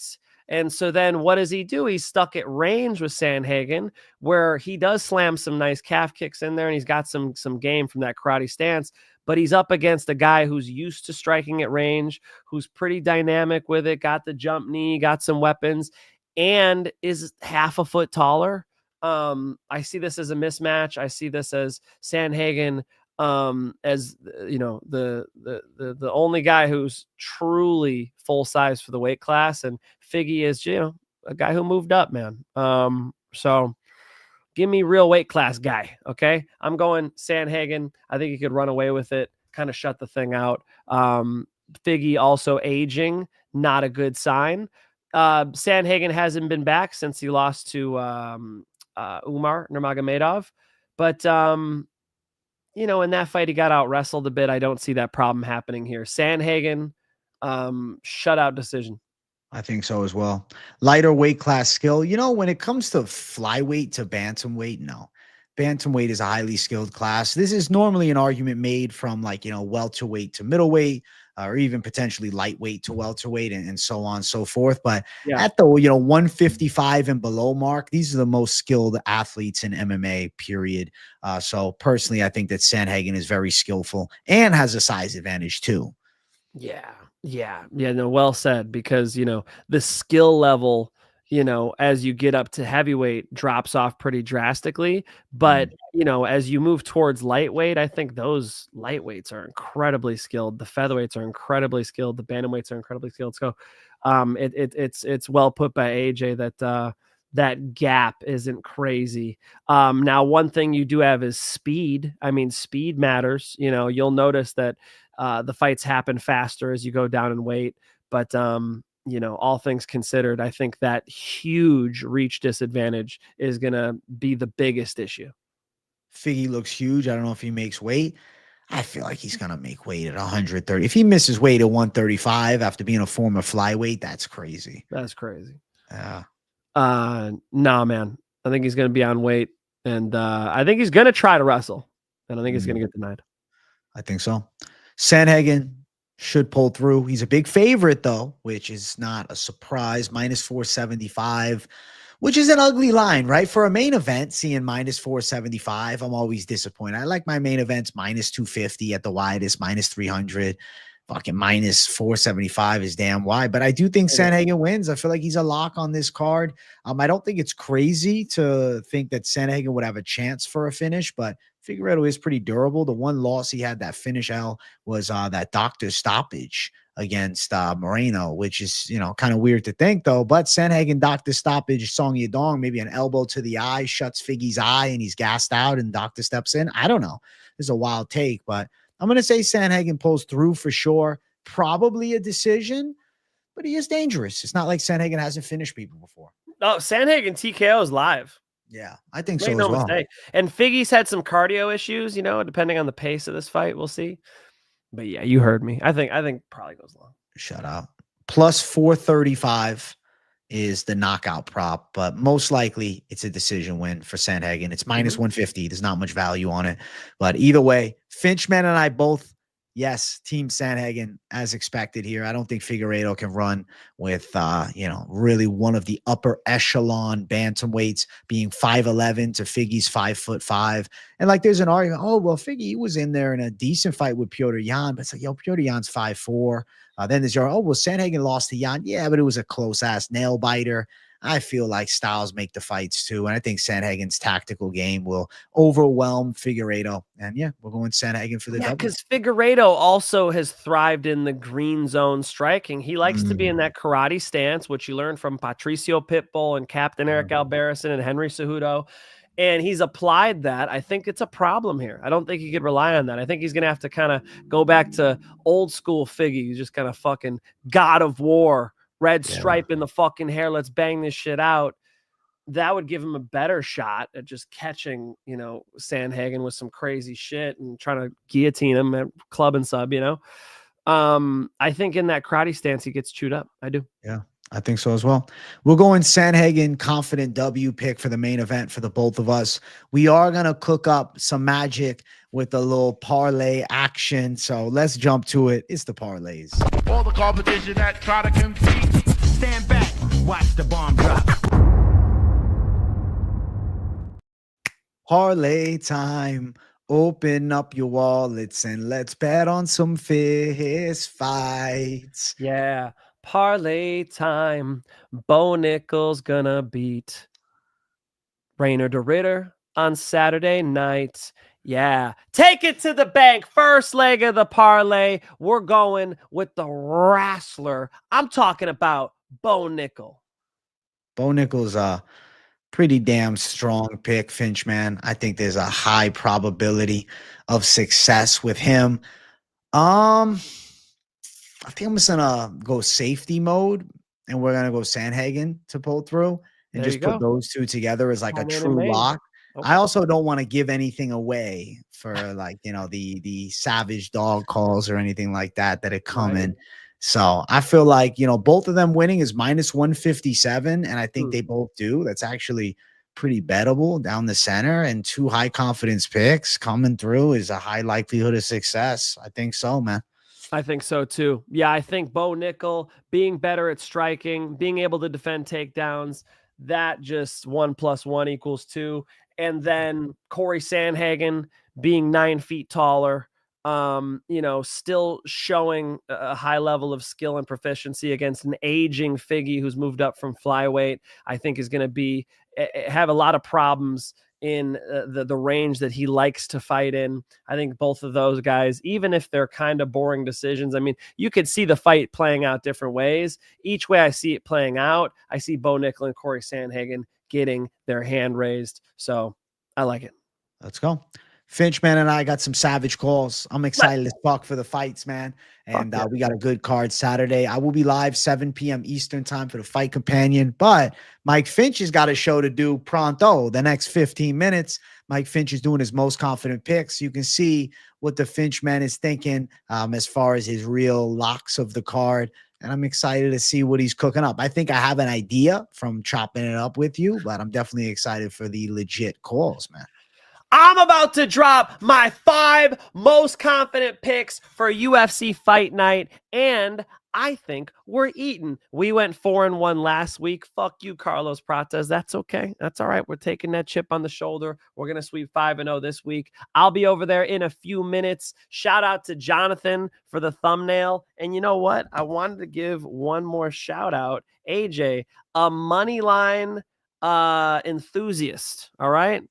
Can I just say fan? Is that fine? A Moneyline fan came to the gym, UFC gym, Huntington Beach, and it's Payos, his username. And then there's me and Payos over at UFC gym. He came over to train with me. He's like, man, love watching Moneyline. And he was also saying Mike Finch show. And so just, shout out to you, AJ, for this fucking crazy thing you built. How insane that he came over to train at UFC gym. It was fucking awesome. That's fucking awesome, man. Shout out to him, man. I'm glad that he came through. And he was good, bro. That's badass. He That's was badass. good. He kicks hard as fuck. I'm like, all Let's right, fucking man. go. We added some slips in there, some rolls. I had him Yeah. working. What did he say? Who could I outstrike? He was paying me some compliment. Let's go. He's a fucking G. He's a G. Let's go. Yeah, you said Mike sent me the pink. I said that's cool as fuck, man. Yeah, really, really cool. You see the game and techniques well. Thanks for holding pads. I don't know who you said I could outstrike, but I feel like you could beat Ian Gary. No, I couldn't. No, Ian Gary would beat me. No, stop. That's not true. That's not true. I'll give it to Ian Gary. Ian Gary's got a nice technical kickboxing. He's a big, tall boy. Yeah, Ian Gary did a good job. However, if you guys ever want to train with me, that is a legit offer. You could legitimately go buy UFC Des Moines Beach. You could buy a personal training session with me, and I'll work out with you. That really just happened, and then it really is an option. All right. He was like in Anaheim at Disneyland and shit, like with the family. That's sick. Like fucking cut away and came to train. So that's fucking cool, man. If you guys want to see my most confident picks, I'll be live in a few. Come see your boy.